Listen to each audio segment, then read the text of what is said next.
so either you're a hobbyist and you want to make this into something more serious, or hey, you have kids and you really want to get into sports photography. Let's talk about camera settings. So I'm not going to tell you what the perfect setting or the right setting is. I'm just going to share what I do as a working professional sports photographer, what works for me. But let's talk first about the different camera modes. You have manual, shutter priority, or time variable if you're a Canon user, and aperture priority or aperture variable, right? So which one to use? You probably see a lot of t-shirts, or you've seen the stuff on Instagram, like everybody's a real photographer until you get to M or manual mode. And I get it, but it's like, you know what, we have the technology we have, we don't always have to use manual, but I do use it. So let's talk about manual mode first. What is manual mode? Basically what manual mode does is it means it's up to you, not the camera, to pick what shutter speed and what aperture. ISO, whether it's ISO or idle ISO, that's still under your control unless you actually designate auto ISO. So what's the benefit of that? Why would I use it? Well, the reason why I typically use manual is usually the only time I'm going to use it is either at nighttime outdoor sports, or inside a gym. The reason why I do that is typically because we're at low light conditions. I want to have much more control over the overall exposure, and I don't necessarily want too much camera intervention. And the reason for that is when you're at ISO 1000 or 1600 versus 800 or 1600 versus 3200, there's not much of a difference. With this current denoise technology, not a big deal. But when you start pushing the upper limits of a sensor, I feel, and as you get used to this, you will see a difference between one stop. So I don't necessarily want a camera bumping up a stop when I don't want it to. And that's also with ISO, but even the shutter speed, I have a certain shutter speed I want to pick, I want a certain aperture, because I don't want anything to change. And sometimes, remember, you have a camera with a metering system. If you have lights in the background that are not part of the scene you're trying to capture, but are in the image, it may affect the metering, which may change your shutter speed and aperture when you don't want it to. So I want to make sure I have full control. As far as auto ISO, I don't use it typically for indoor or nighttime games. And the reason being is that while the action may be moving quickly, generally, for the most part, even in some of the worst gyms or outdoor fields, there usually is going to be that much difference in brightness between, say, the brightest spot of the field and the darkest spot of the field. Maybe it's a third of a stop, half a stop. Sometimes it's really bad, a whole stop.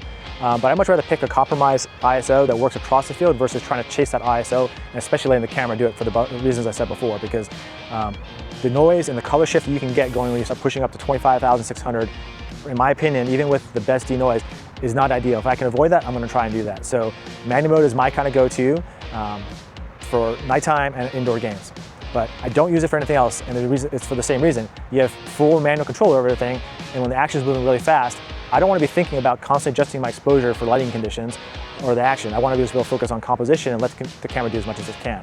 Let's talk about the next one. The one that probably instinctually you might think is the one semi-automated mode that would be the go-to for sports, which is shutter priority, right? Wouldn't you want to have full control over the shutter speed and let the camera do everything else? And so that's what shutter priority does. You can manually pick, I want 1,000 a second, I want 1/2000 a second, I want 1/500th a second, and then the camera will use the metering system to figure out the right ISO, if you're an auto ISO, and the aperture to get the correct exposure. And this is the one I actually like the least.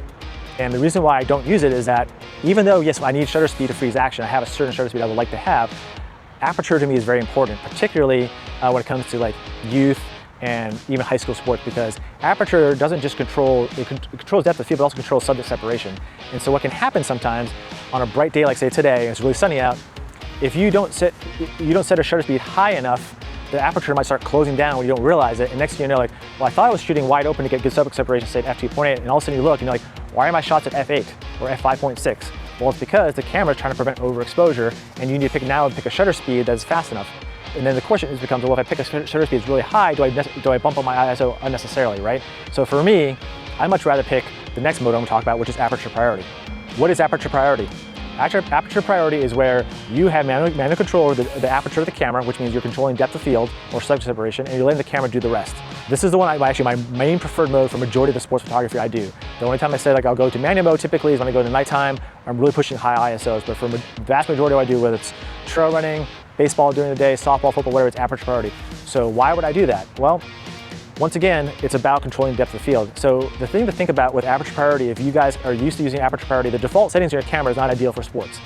The default settings typically with aperture priority, if you look in your camera, is going to be an auto mode of shutter speed, which is 1 over the focal length of your camera.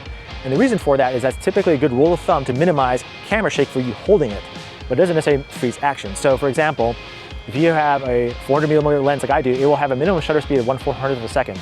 Not ideal, but it might work for sports. But if you're using a 7200, which a lot of us use for sports, and you're at 70mm, it's gonna be 1/70th of a second as a minimum shutter speed. And then it will do everything else. And that's not ideal either. So what I do to prevent that is I will go into settings, and I will change it to manual mode with a minimum shutter speed of, for me personally, 1/1600th of a second. You can choose whatever you want. and that will be the minimum shutter speed at all times. Now, the second thing that has to happen in coordination with that is I also set my ISO to auto ISO.